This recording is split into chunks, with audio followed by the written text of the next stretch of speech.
मित्रों नमस्कार। आपका बहुत बहुत स्वागत है। मित्रों आज थोड़ा इजराइल पर चर्चा करते हैं और थोड़ा सा अपने देश के बीच को लेकर। आज पहले अपने देश की खबर करते हैं। निठारी कांड, अगर आपने सुना होगा, 2005 और 6 की बहुत चर्चित घटना है।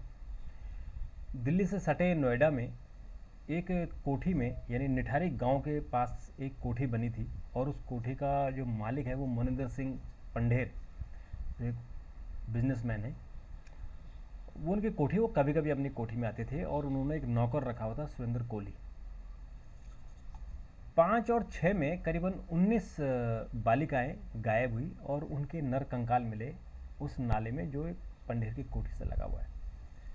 लोगों के शोर शराबा करने से और तमाम पुलिस की जांच और फिर सीबीआई को जांच दी गई, तो उसके बाद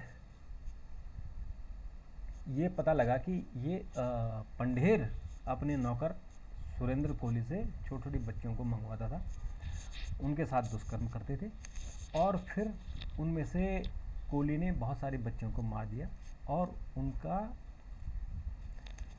उनका उनके शरीर को नोचा।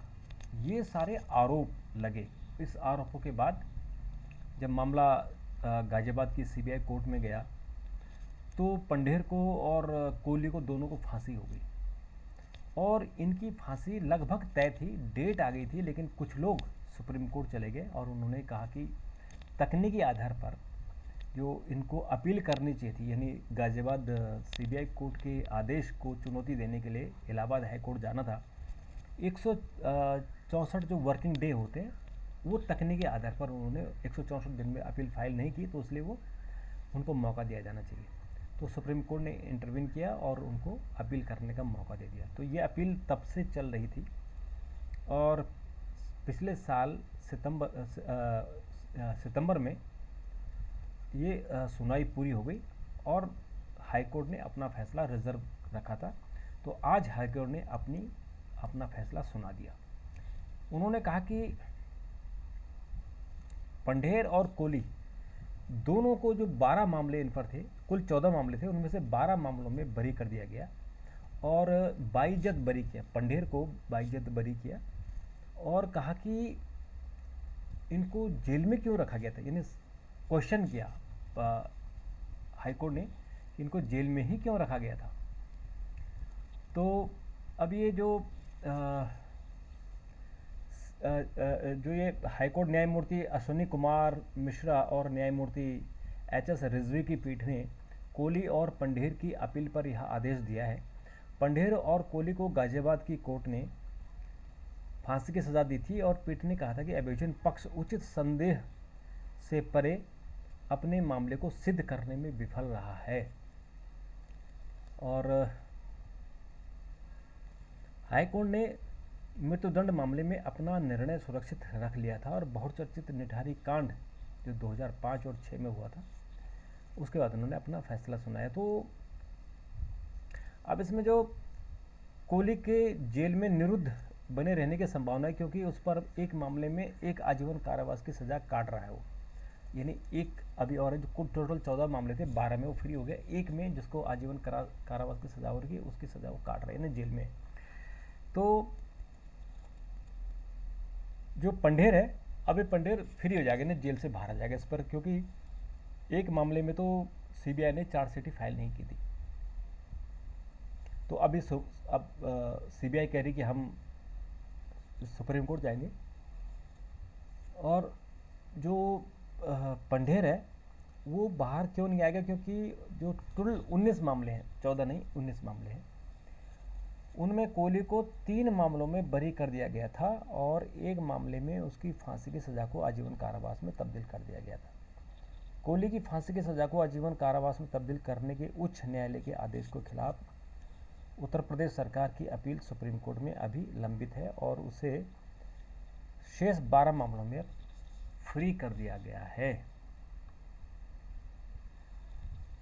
अब ये जो सनसनीखेज मामला है, इसकी थोड़ा सा हम इसका अध्ययन करें, इसका हम क्रोनोलॉजी देखें, तो ये मामला 2006 का है और 5 और 6 का है कि नोएडा के जो सेक्टर 31 स्थित निठारी गांव में उसके आसपास की जो बच्चे, विशेषकर लड़कियां, गायब होने की खबरें आई थी और पुलिस ने इसे गंभीरता से नहीं लिया था। 19 मामले सामने आए। एक युवती घायल अवस्था में अदालत ने जांच के निर्देश दिए थे और पुलिस तब इसमें सक्रिय हुई थी, क्योंकि एक लड़की घायल हुई थी, तब उसने बताया था कि कैसा होगा। 29 दिसंबर 2006 को पुलिस ने सेक्टर 31 की कोठी नंबर 5 के पास नाले के मानव कंकाल, लापता लड़कियों के सामान समेत बहुत कुछ सबूत एकत्रित किए थे और कोठी में, जो मंदिर से पंडेर की थी वो कोठी, और 7 जनवरी 2007 को सीबीआई ने मामले की जांच अपने हाथों में ले ली और 2009 तक यूपी पुलिस ने पंडेर और कोहली के खिलाफ 19 एफआईआर दर्ज की थी और सीबीआई ने उनमें से 16 मामलों में आरोप पत्र दायर किया था। 22 मार्च 2007 को सीबीआई ने पंडेर को क्लीन चिट दे दी थी, लेकिन कोहली को निर्दोषी करार दिया और उस पर 20 वर्षीय घायल से बलात्कार करने का आरोप लगाया। सीबीआई ने खुद ही पंडेर को क्लीन चिट दे दी, इस बात का ध्यान रखना, इसीलिए कोर्ट जो उनको छोड़ रहा है। 13 फरवरी 2009 को कोहली और पंडेर को एक मामले में बलात्कार और हत्या के मामले में विशेष सीबीआई अदालत ने दोषी ठहराया और मौत की सजा दे दी। सितंबर 2009 को पंडेर और कोहली को ट्रायल कोर्ट ने मौत की सजा सुनाई। इलाहाबाद उच्च न्यायालय ने पंडेर को अपराध से बरी कर दिया, लेकिन कोहली को मौत की सजा सुनाई। 2010 में सुप्रीम कोर्ट ने सुंदर कोहली की मौत की सजा को बरकरार रखा था। सुप्रीम कोर्ट ने, देखिए आप कैसे सीक्वेंस बन रहा है। और 22 जुलाई 2017 को पिंकी मामले में सीबीआई कोर्ट ने मोहिंदर सिंह पंडेर और सुरेंद्र कोहली को दोषी ठहराया। 2017 में ही 24 जुलाई को पंडेर कोहली को बलात्कार और हत्या के मामले में मौत की सजा सुनाई। इन्हें 4 मौत की सजा सुनाई थी इनको। और 16 अक्टूबर 2023 को उच्च न्यायालय ने इन सभी को अपराध से मुक्त कर दिया, यानी आरोपों से मुक्त कर दिया। तो ये सीक्वेंस है कि एक अदालत, यहाँ तक सुप्रीम कोर्ट ने भी मौत की सजा सुनाई थी, वो सब बेकार हो गए। और जो परिजन है वो परेशान है। परिजन कह रहे हैं कि उनको न्याय नहीं मिला, 17 साल हो गए। सीबीआई भी कह रही कि हम सुप्रीम कोर्ट पे जाएंगे और इस मामले को दोबारा खुलवाएंगे, क्योंकि प्रमाण बहुत सारे हैं। तो प्रमाण कितने हैं और कब तक इनको देखिए, क्योंकि 17 साल तो हो चुके हैं, 17 साल से ये लोग जेल में हैं। पंडेर तो बाहर आ जाएगा, 17 साल के बाद जेल से बाहर आएगा। तो अगर मौत की इनको आजीवन कारावास भी होता है तो 14 साल का ही होता है, यानी उनको वैसे भी छूट मिल जाएगी। दूसरी तरफ मित्रों, आज सुप्रीम कोर्ट ने दिल्ली के उप मुख्यमंत्री रहे मनीष सिसोदिया के मामले में सीबीआई से पूछा और ईडी से, ये कब तक जेल में रहेंगे? अनिश्चित काल तक तो जेल में नहीं रख सकते।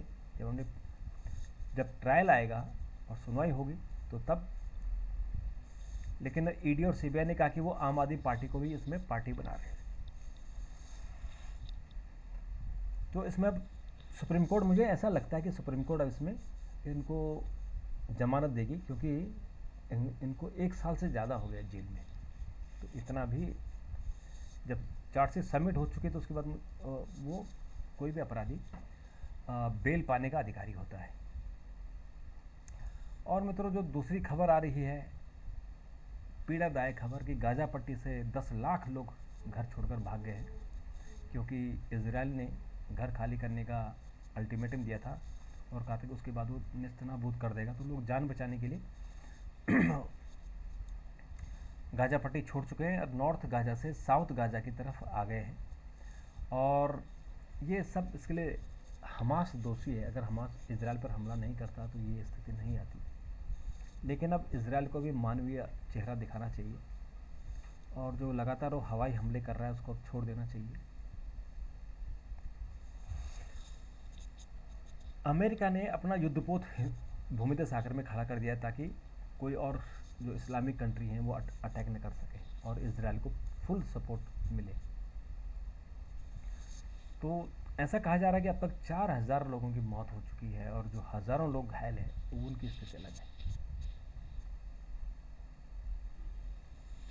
तो ये स्थिति कब तक रहेगी इसके बारे में कोई बीच में नहीं आ रहा है, कोई शांति वार्ता की पहल नहीं कर रहा है। आज कुछ इस्लामिक देशों ने धमकी दी है कि अगर हमले नहीं रोके गए तो स्थिति और ख़राब हो जाएगी।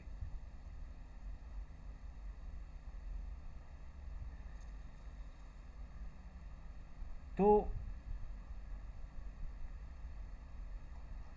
अब इसके अलावा मित्रों, आज उत्तर भारत में बहुत तेज़ तूफान चला और बारिश हुई और उत्तराखंड में कई जगह पेड़ उखड़ गए और उत्तराखंड में समय से पहले बर्फ़बारी हो गई है।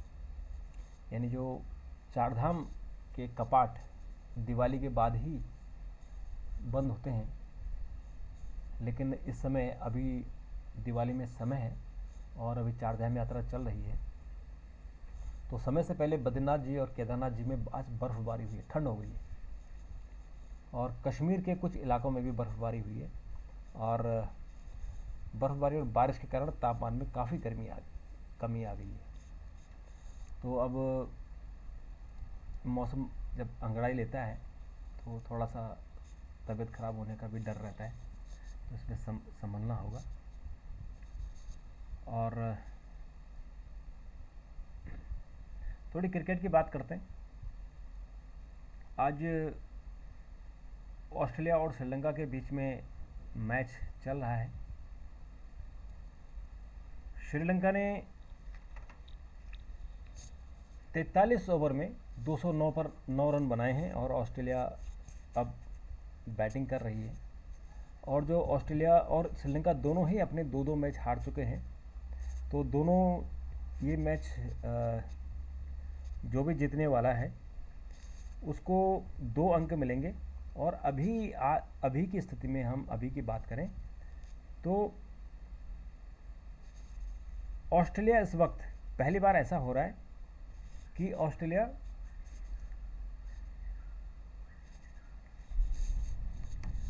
सबसे नीचे है और अभी उसने श्रीलंका को हरा दिया है। तो श्रीलंका ने 209 रन बनाए 43 ओवर में और ऑस्ट्रेलिया ने ये मैच 35 ओवर में ही जीत लिया है और 215 रन बनाए हैं। तो इस तरह से अब अंक तालिका में जो ऑस्ट्रेलिया है वो ऊपर आ गया है। अभी तक वो सबसे नीचे था, लास्ट पायदान पर, और उससे ऊपर नीदरलैंड और श्रीलंका, बांग्लादेश इससे ऊपर थे। तो अभी जो स्थिति है, तो अभी उसकी स्थिति नीदरलैंड और श्रीलंका से ऊपर आ गया है। तो अभी स्थितियाँ ठीक नहीं है। केवल अभी भारत नंबर 1 पर है, न्यूजीलैंड नंबर 2 पर है, दक्षिण अफ्रीका 2 पर है। लेकिन मुझे लगता है कि दक्षिण अफ्रीका अगर अपना तीसरा मैच जीत लेता है तो वो नंबर 1 पर आ जाएगा, क्योंकि उसकी जो रन रेट है वो सबसे अच्छी है, 2.3 का है और इंडिया का 1.8 है और न्यूजीलैंड का 1.6 है। तो ये इस बार इंटरेस्टिंग है। और एक और अच्छी खबर है क्रिकेट प्रेमियों के लिए कि लॉस एंजलिस ओलंपिक 2028 इसमें T20 क्रिकेट को शामिल कर लिया गया है। और T20 के अलावा इसमें टोटल 5 नए जो खेल हैं उनको शामिल किया गया है। आज मुंबई में जो ओलंपिक एसोसिएशन की बैठक थी उसमें इसका फैसला हुआ है। और इन जो T20 खासकर उसे 5 गेम कुल इसमें शामिल हुए हैं। इसमें स्क्वैश है, बेसबॉल, सॉफ्टबॉल, लैक्रोस और फ्लैग फुटबॉल। तो ये 5 गेम अब खिलाड़ी और जो चाहने वाले हैं, जो प्रशंसक हैं, वो नए गेम देख सकेंगे। तो मित्रों, अभी के लिए इतना, फिर मुलाकात होगी। तब तक के लिए नमस्कार, थैंक यू, धन्यवाद।